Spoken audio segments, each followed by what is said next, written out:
Kelly's got someone on his mind. Who are you calling out? Ryan Martin. Ryan Martin beat Axman in a street race, and now Axman wants revenge. Didn't that race happen once? Nah, that's right. I mean, it Almost never get did. down. Oh, that's right, you broke. Yeah. In the world of Street Outlaws, some of the most shocking and heart-stopping races are just a call away, and no one is safe from being called out. To take on challenges and become the street king, some top drivers in America compete in races in their strongest and fastest vehicles. Axman isn't too happy with Ryan Martin and seeks revenge by calling the Camaro driver out for a challenge. Why is Axman seeking revenge? What will be the outcome of the race? Join us as we follow the intense race battle where Axman seeks to get his revenge on Ryan Martin. The showdown between Axman and Ryan Martin. In this episode of Street Outlaws, No Prep Kings, members of Team OKC are discussing how their team would advance. It is a beautiful sunny day in Ohio, and Doc is expressing to his team the dire nature of his situation. For some reason, he is out of the running for the season, and the best he can do is give his points to a team member to help them advance. The question, however, is who? He is torn between two members. There is Ryan Martin, who is doing so well and is the bright star in the team. He is ranked first with 135 points. Giving him 5 points will put him ahead and ensure he wins the season. On the other hand, there is Chuck Sightsingers. He needs the point for a different reason, to survive and thrive. Chuck is ranked 9th position with just 65 points. Chuck argued that he had dropped from a strong position in the points to a much weaker one. He emphasized his need for the extra pass and points, stating he had to be in the top 5 or 10 to help his team win the championship. Ryan acknowledged Doc's offer to give him the points. He saw the logic in accepting them, but then considered Chuck's situation. He recognized Chuck's car troubles and felt Chuck arguably required the points more. However, Ryan also pointed out the difficulty of the decision this late in the game, mentioning he couldn't afford to lose in the first round himself, especially considering his past losses by such a small margin. Ryan, however, feels like if his team members think that he should take the points, then he would take them. Doc emphasized that Ryan was their strongest player as it stands. Ryan acknowledged that, and then mentioned he had lost 2 seasons by 5 points. Jeff interjected, mentioning Chuck's car was functional, but Chuck himself couldn't compete. Chuck insisted his situation was worse, saying his car was actively leaking oil while Ryan was merely out of the competition. Doc explained he was deciding who needed the points most. He acknowledged Ryan's past losses and how that influenced his decision to offer the points to him first. However, he left the offer open if Ryan wasn't interested. Ryan emphasized being a team player, implying he would accept the points if it benefited the team most. He then worried he might get a difficult opponent and draw the bucket. Doc, understanding the situation, decided to give the points to Chuck. He reassured everyone it wasn't a big deal and they would be all right. With that heavy decision out of the way, everyone gathers as the announcements are made. The announcer hyped up the crowd in Ohio, asking if they were ready to see the first-round matchups. He announced a hefty prize of $440,000 on the line. After checking for any call-outs for the first round and seeing Dominator's hand up, he revealed Mr. Nice Guy had something to say. Dominator, a short man in mirror sunglasses, Dominator decided to ditch his usual friendliness and challenged Big Chief to a race, likely referencing some prize money Chief won in Colorado. The announcer confirmed the call-out, creating a buzz. Big Chief, despite reservations, felt obligated to accept the challenge, emphasizing it was the best move for him and his team. The announcer moved on, checking for more call-outs. Another driver chose to challenge Randy Williams. Randy, however, requested a pause, possibly wanting to strategize or avoid the challenge. The announcer, unimpressed, declared Randy's response a firm rejection. He then looked for more call-outs. Finally, Scott took center stage, deciding to challenge Ryan Martin, the current leader in points. The announcer highlighted the audacity of Scott's strategy, considering Ryan's strong position. Ryan, unsurprisingly, seemed unfazed. He anticipated declining the challenge and opting for the random selection process. An unexpected challenger emerged, a lady named Stinky Piney wanted to race Randy Williams. The announcer, surprised, clarified Stinky Piney's identity. Stinky Piney confirmed their desire to race Randy. The announcer paused to see if anyone else wanted to challenge Randy before the call-out became official. Many hands went up, including Ryan Martin. With so many challenges, the announcer addressed Randy directly, asking who he wanted to race. Randy, acknowledging his new car setup and recent troubles, he'd had a broken transmission, proposed a surprising counter call-out. He opted to challenge Lizzie, much to the announcer's amusement. The situation had taken a dramatic turn. Randy, who currently ranked low at 34th with only 20 points, explained his decision to call out Lizzie. He revealed that everyone had assumed he was out of the competition since his team had replaced the transmission the night before. They underestimated him, believing he was broke. Randy emphasized it was a brand new, untuned engine. He then highlighted the challenge. He was a one-man team and had faced electrical issues. Yet Kai Kelly, Lizzie, and Pat came to his aid for 5 hours, freely helping a stranger.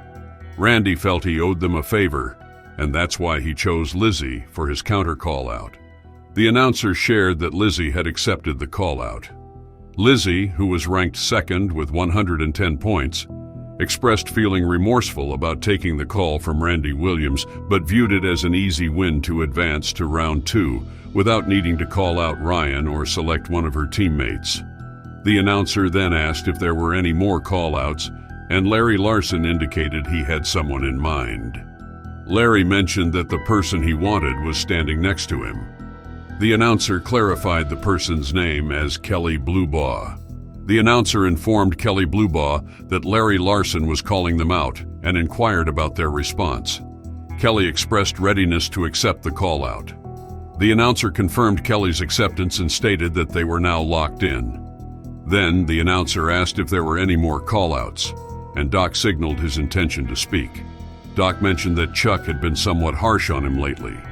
Chuck interjected, asking what Doc had said. The announcer then addressed Chuck, informing him that he was being called out by Doc and asking for his thoughts. Chuck agreed to accept the call-out, adding a lighthearted comment about Doc's head size. Finally, the announcer asked if there were any more call-outs. The host asked Kai Kelly who he was calling out after announcing that he had someone in mind for a call-out. In response, Kai said he was criticizing Ryan Martin. After stressing the importance of the number 2 calling out the number 1, the announcer restated that Kai had called out Ryan Martin. Ryan was pushed to take the call-out by the crowd. Ryan said he didn't want to turn him down, but he felt he should.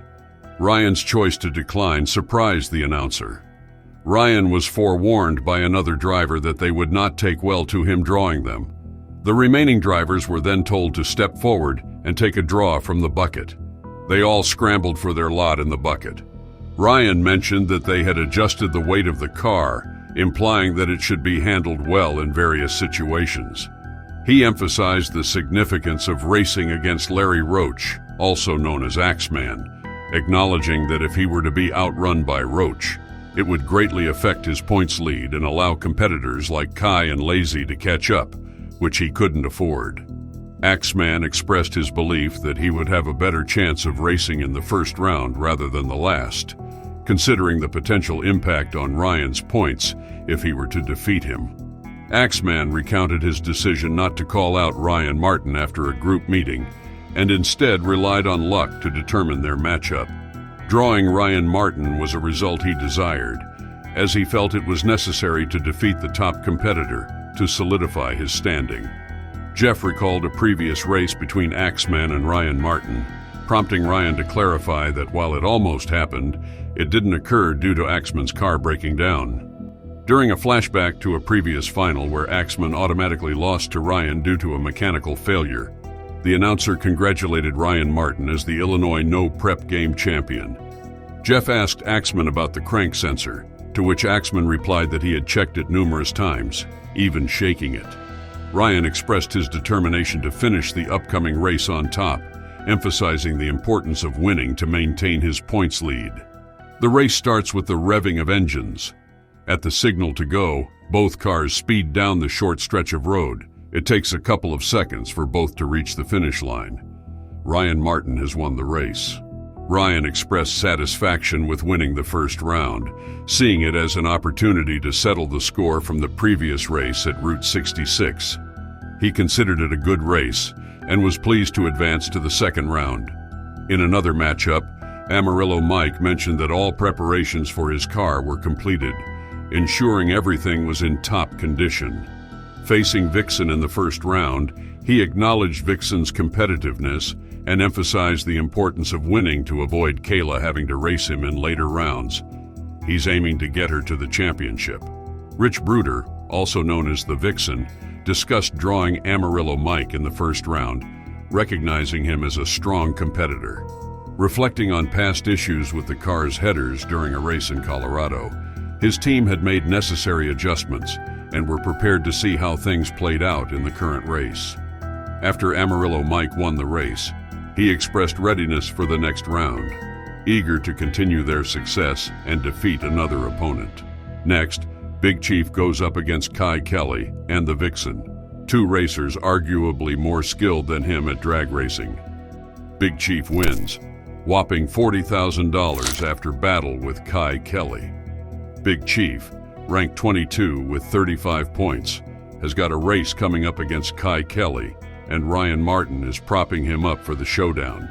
Big Chief asked Ryan Martin about the potential performance of Kai, wondering what number they could hit with their current setup. Ryan estimated their best hit to be around 412, give or take. Big Chief considered the possibility of Kai outrunning him if they guessed right on the tree, but Ryan reassured him, suggesting that in a heads-up drag race, if they replicated a good run, they'd be fine, even if Kai had made some adjustments. Ryan encouraged Big Chief, expressing confidence in his performance. Big Chief thanked Ryan and inquired about whether he thought Kai would play games on the starting tree. Ryan didn't believe so, indicating that he thought the opponent would make a straightforward start. Big Chief reflected on his expectation of racing Kai at some point during the night, expressing a sense of inevitability.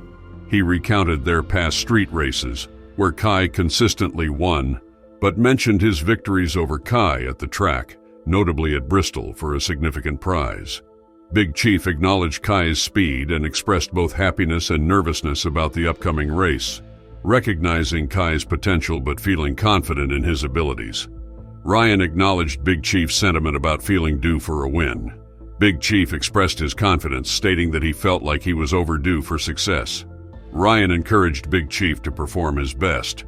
Big Chief affirmed his readiness, emphasizing his preparation for the race and acknowledging the evolution of Kai's skills since their previous encounter. As Kai made final preparations at the start line, he reflected on facing Big Chief in the semifinals, recognizing the anticipation surrounding their matchup. He emphasized the need to perform flawlessly against a skilled opponent like Big Chief. Kai expressed determination to win the race and advance to the final, aiming to maintain his position in the rankings. Kai expressed his intention to perform at his best to secure a spot in the final, acknowledging the competition from Lizzie and the closeness of the standings with Ryan Martin. He expressed his determination to win the race. The race ensues and Big Chief emerges as the winner. There's celebration everywhere. Big Chief noted Kai's skill with the starting light and Kai's proficiency at the 60-foot mark, anticipating Kai to be ahead when the light turned green. Kai mentioned that his car started shaking halfway through the pass, while Big Chief's car performed perfectly. Big Chief complimented Kai's strategy, acknowledging that despite Kai's advantage, he allowed Big Chief to spool up his car before the race, resulting in a true drag race. Kai admitted to looking over at the scoreboard, uncertain of the race's outcome. Big Chief commended Kai for his sportsmanship, acknowledging that despite being able to take advantage of the rules, Kai chose to engage in a fair drag race, demonstrating his integrity and earning respect. Big Chief marveled at his car's performance on the mountain, noting that it was running better than ever before. Ryan expressed hope for Big Chief's continued success, but cautioned him to consider the implications of elevation on his car's performance. Big Chief eagerly anticipated racing at higher elevations, expecting even better performance. Ryan emphasized the significance of Big Chief's car running well and its potential impact on other competitors. That leaves Big Chief reiterating his excitement and determination to succeed. Ryan encouraged Big Chief to focus on replicating his successful performance. Big Chief expressed confidence in his car's abilities, particularly against opponents with different setups. Reflecting on his journey through the competition, Big Chief recognized the tough competition and appreciated his success thus far. Ryan acknowledged Big Chief's contributions to the racing community and emphasized his competitiveness in reaching the finals. Meanwhile, in Team Outcast's camp, everyone is hyping up the Vixen as he prepares to face off against Big Chief. The atmosphere was charged with chants of "One to go, Team Outcast." Their focus was clear. They wanted Bruder to give it his all. One team member spoke of fierce competitiveness, likening Big Chief to a thief and emphasizing the need to surpass him with full force. The Vixen had his assignment: establish Team Outcast as a dominant force. The announcer introduced the upcoming race for $40,000 between the Bruder brothers, his way of referring to Vixen from Virginia and Big Chief, prompting applause from the crowd. Big Chief expressed gratitude for the acknowledgement. Without delay, the announcer urged them to draw lanes and get ready for the race, setting the stage for the showdown. Big Chief echoed the sentiment, acknowledging the significance of the moment. The Vixen, undaunted by Big Chief's reputation, affirmed his confidence in his abilities and his determination not to be shaken. He planned to give his best effort, confident that Big Chief would soon see his taillights. With excitement building, the announcer fueled the anticipation, signaling the start of the race. Big Chief acknowledged the formidable reputation of the Bruder brothers, recognizing their legendary status in drag racing. Despite their dominance, they were here to compete in the challenging world of no-prep racing. The announcer gauged the support for Big Chief among the crowd. Big Chief acknowledged the impressive speed of the Bruder brothers, noting their ability to hit 200 miles per hour in the 8th mile, a feat he couldn't match. However, he highlighted his speed of 186 miles per hour and strategized to leverage it to his advantage. As the race commenced, the announcer emphasized the significance of the moment, recognizing it as the biggest race of the weekend. The race unfolded, and to the astonishment of many, Big Chief emerged as the victor in a commanding fashion. The crowd erupted with excitement and disbelief. The announcer expressed incredulity at the outcome, admitting he never expected Big Chief to outrun the Bruder brothers. It was a stunning upset, solidifying Big Chief's triumph. Big Chief celebrated his victory with enthusiasm. The announcer congratulated Big Chief on his win, highlighting the impressive prize of $40,000 and acknowledging the unexpected triumph of his small block Pontiac in the No Prep Kings race. Big Chief expressed his joy and gratitude for his 4th No Prep Kings victory, emphasizing the significance of the achievement. The announcer presented Big Chief with the cash prize, underlining the hard work and dedication that led to his well-deserved win as the crowd erupted. In the next one, Birdman isn't so happy about the outcome of his race with Ryan Martin. Birdman gets into an accident. In the car shed, Big Chief delegated the task of starting the car to his team, focusing on fine-tuning the tune. He mentioned drawing the Bird brothers, known for their speed and experience in racing. Jerry Bird discussed his strategy for racing against Big Chief, intending to let Chief do his burnout first and then follow suit. He anticipated a tough battle, particularly focused on the start line and who gets there first. In the race, Big Chief emerged victorious, while Jerry Bird faced a mechanical failure that prevented him from making significant progress beyond the start line. A spectator complimented Big Chief on his run. Jerry explained that he treated the throttle immediately, noticing he was in the lead. However, a water leak caused him to hit the water and lose traction, ending his race. Big Chief expressed his excitement and satisfaction with the race, emphasizing his enjoyment of the experience. He reflected on the challenges he faced to make it into the main event, highlighting the importance of his car, crew, and trailer in his racing endeavors. Meanwhile, in the OKC camp, Chuck is racing, and he is not too keen on who he is facing. Chuck lamented drawing his teammate Monza in the first round, especially after the efforts he and Ryan had put into making Monza's car competitive. Monza expressed confidence in the changes made to his car, believing it could contend for the top spot and win some races. In the race, Monza emerged victorious, prompting Chuck to acknowledge the disappointment of having to eliminate another member of their team, but also recognize Monza's impressive performance. Chuck expressed satisfaction with his own car's performance, but also acknowledged Monza's abilities and the importance of relying on him to represent Team 405 in the competition. Monza expressed his preference for not having to race his way into the event and his determination to perform well. Chuck encouraged Monza to capitalize on his success, referencing their previous encounters and expressing hope for continued success. Monza affirmed his commitment to giving his all in the competition. Ryan is facing Birdman in a race. Ryan expressed his excitement about competing at Gateway Motorsports Park, emphasizing the importance of winning to maintain his points lead. During the race, Ryan emerged victorious, but his attention was drawn to Birdman's crash. A teammate informed Ryan about Birdman's crash, but the details were unclear. At the crash site, Birdman did not understand what happened. He brushed off the crash, describing it as a sudden event. His teammate expressed surprise at the speed of the crash and noted that Birdman's tire had come off the ground during the incident. Birdman questioned why the car turned so abruptly, speculating that something must have broken to cause such a drastic movement. His teammate likened the crash to hitting black ice, emphasizing the suddenness of the event and expressing relief that Birdman was unharmed. Despite the shock of the crash, Birdman marveled at how quickly it occurred, reflecting on the intensity of the impact. His teammate reassured Birdman, suggesting that the crash could have been worse, and praising his driving skills leading up to the incident. They discussed the possibility of the tires smoking when they were knocked off, with plans to review the video footage for clarity. Overall, despite the unexpected crash, both Birdman and his teammates expressed gratitude that Birdman emerged from the incident unscathed. Birdman recounted his race against Ryan, initially feeling confident as he pulled away from him.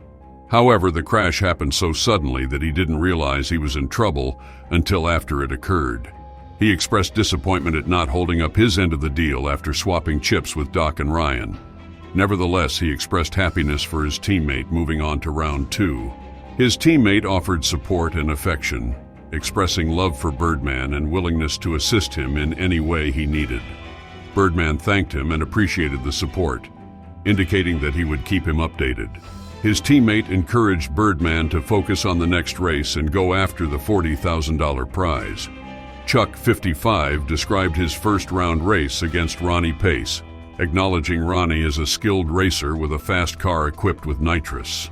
Despite the Texas-Oklahoma rivalry, Chuck remained focused on seeing what would happen in the race. During the race, Chuck noticed Ronnie jumping the start before the tree activated, prompting Chuck to react and press his button to start. Chuck won the race, even though it was a red light, putting Team 405 in a favorable position with 6 drivers advancing to round 2.